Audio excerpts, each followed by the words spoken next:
자, 다음에 부산시장 선거도 사실은 중요한 부분이 됐죠. 부산에서는 사실 우리가 키울 이슈가 있어요. 전봉민. 지금 오늘 그 김용춘 국회 사무총장 저번에 총선 나가서 김용춘 후보가 떨어졌죠. 네. 그러다가 국회 사무총장을 하고 있었는데 부산시장 출마를 위해서 지금 사퇴를 했어요. 월요일 날.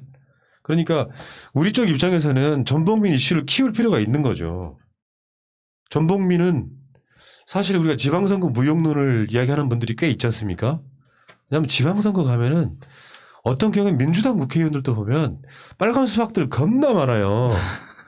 자기 지역 내에서 내가 시의원이나 도의원이나 또는 구의원이나 군의원이나 할 수 있을 거라고 생각하는 사람들이 자기 이념이랑 상관없이 어느 당에 막 들어가거든. 결국은 전봉민도 그런 기득권의 대표적인 수혜자거든요. 그거 있잖아. 박덕흠하고 똑같은 구조예요. 건설업자가 있어요. 네. 근데 내가 국회의원이 되면 훨씬 더 돈을 많이 벌 것 같거든.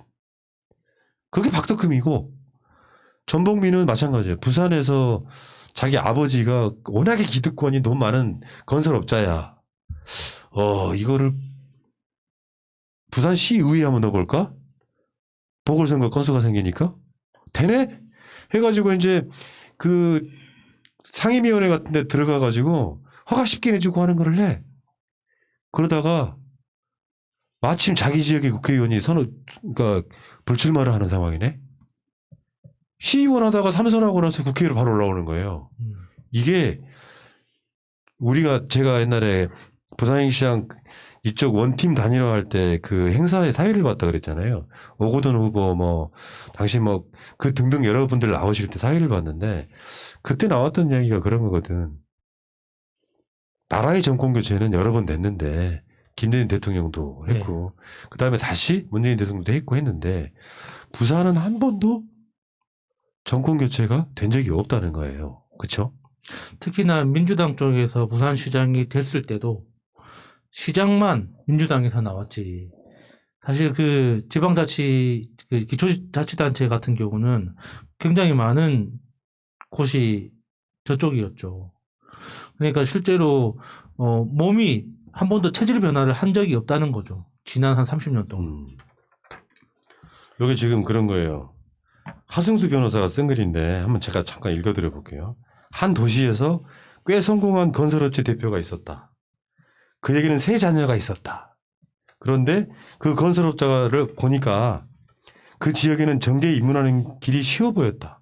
특정 정당의 공천만 받으면 시의원 정도는 쉽게 할 수 있었기 때문이다. 그래서 그는 그 도시의 국회의원들에게 후원금도 보냈다. 자신도 주택건설협회 지회회장을 맡았다. 그 도시의 시장이 주택건설협회 지회 총회에도 참석할 정도였으니 정치권의 인맥을 쌓는 데 도움이 됐다. 그리고 2008년에 기회가 왔다. 자신의 회사가 있는 지역에서 시의원 보궐선거가 실시된 것이다. 그래서 장남에게 때가 왔다고 말했다. 장남은 특정 정당의 시의원 공천을 받아서 보궐선거에 당선됐다. 그리고 대리 3선을 했다. 사업은 더욱 번창했다. 자녀들이 100% 지분을 가진 회사를 2개 설립해서 일감 몰아주기, 일감 떼어주기를 했다. 증여세도 제대로 내지 않고 자녀들의 재산을 불려나간 것이다. 건설업자 자신도 장남의 지역구인 구청 일에 직접 관여했다. 지방문화원장도 맡았고 구청이 출연한 장학재단의 이사장도 맡았다. 지역축제위원회 위원장도 맡았다. 다른 한편으론 시청 일에 좀 관여해서 각종 위원회 위원으로도 들어갔다. 환경을 파괴하는 건설업체 사장이 환경영향평가심의위원까지 맡았다. 2011년에는 그 도시에서 주는 자랑스러운 시민상 대상도 받았다. 소말리아 해적에게 피납된 선원들이 구출되도록 목숨 걸고 노력한 선장보다 더 높은 격의상을 받았다. 그리고 또 한 번의 기회가 왔다. 해안가에 매립지가 하나 있었는데 건물을 지을 때 주거 비율이 50%로 묶여 있어서 개발이 잘 안 되고 있었다.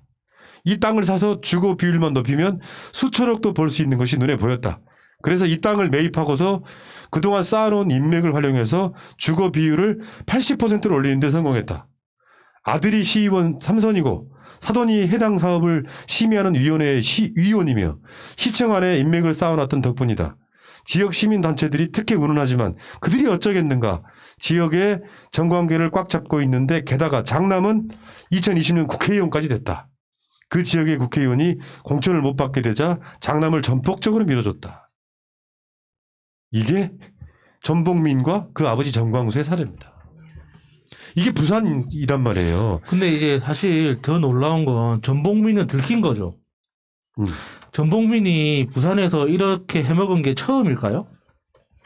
그러면 부산 시민들은 전복민이 같은 인간들이 득식을 하다는 걸 다 알고 있단 말이에요. 저는 그게 더 놀라운 거예요. 나는 모른다고 생각해. 정치에 관심 없는 사람들은 모른다고 생각하거나 그런 사람들이 시의원 국회의원 하는 거를 당연하다고 생각하겠지. 그러니까 보통 구의원 있잖아요. 기초자치단체 구의원이나 광역단체의 시의원들이 그 지역에서 그 돌아다니는 사람들한테 시장 그 상인들이나 지역 주민들이 다 손가락질 하는 사람이 훨씬 더 많습니다. 저것 또 이렇게 자전거 타고 돌아다니는 거 보니까 또 선거가 다가왔네. 저 새끼 저거 저 다음 또 나오겠네. 다들 이런 식으로 이야기를 하지. 야, 저 사람 그동안 고생 많이 했다. 이렇게 이야기하는 사람 거의 없어요. 아니, 그 부분은 약간 패배주의적 관점이라고 그러니까 생각해. 저는 부산 시민들이, 그러니까 제가 부산 시민으로 살 때도 그렇게 똑같은 걸 느꼈었는데 왜 저쪽을 찍지? 나한테 해주는 게 없는데. 그러니까 선거철만 돌아오면 집단적으로 어떤 최면에 걸리는 것 같아요. 나는 곧 죽어도 신한국 단원이기 때문에 내 자존심상 나는 민주당 못 찍는다.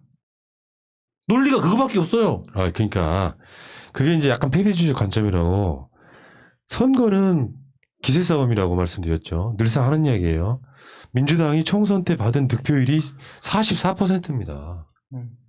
다당제였으면 당선될 사람들 많았어요. 말하자면 선거에 당선이 안 될 것이라고 하는 것보다 선거 전은 공격이 최선의 방어예요. 전복민 같은 사람들 뽑아서 될 거냐. 물론 오거돈 시장의 이런 추문은 분명히 잘못된 건 맞지만 그렇다고 해서 부산 행정의 어떤 그 권력을 저쪽에 줄 거냐.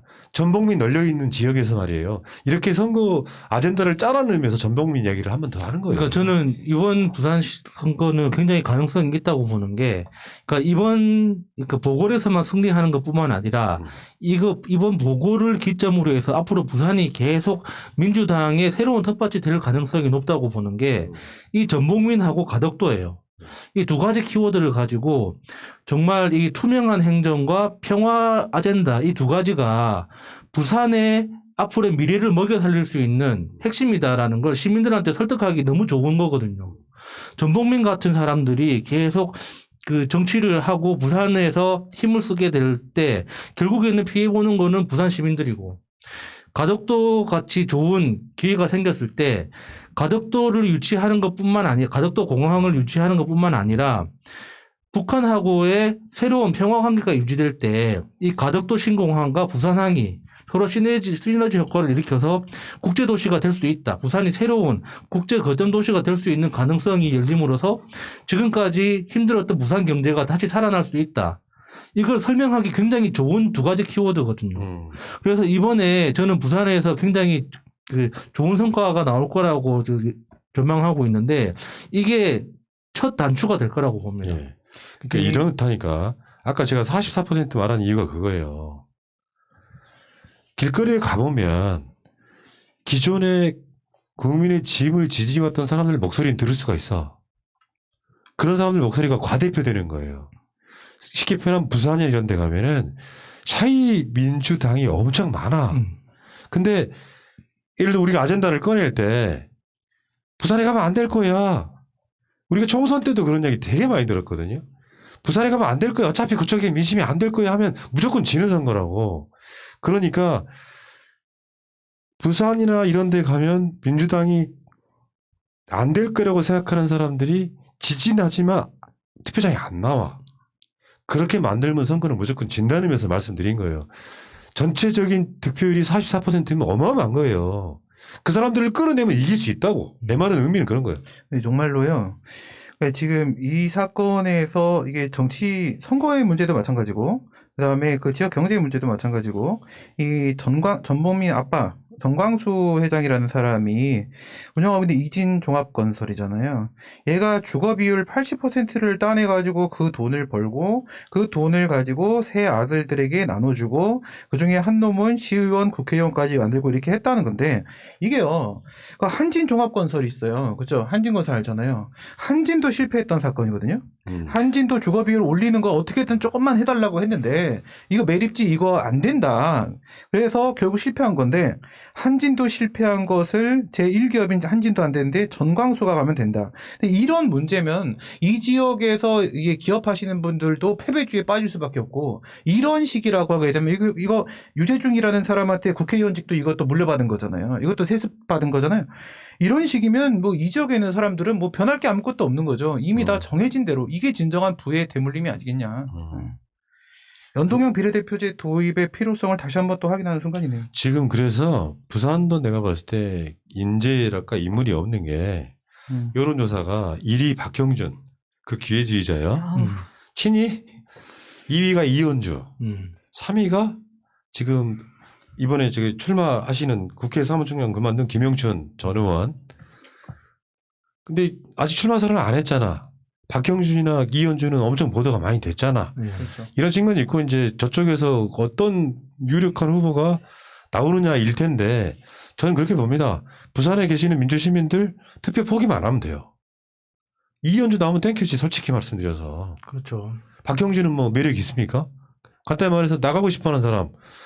서병수 같은 사람들 부산시장 하고 나서 좋은 소리 들었습니까? 자기가 포기하잖아. 뭐 선거 나갈 것처럼. 어쨌든 간에 부산에 계시는 44%의 민주당 지지하셨던 분들이 투표장으로 나가면 저는 일단 이긴다고 보고 그 투표장으로 나오게 하는 것은 역시 민주당 몫이겠죠. 자, 알겠습니다. 서울시장, 부산시장 이야기였습니다.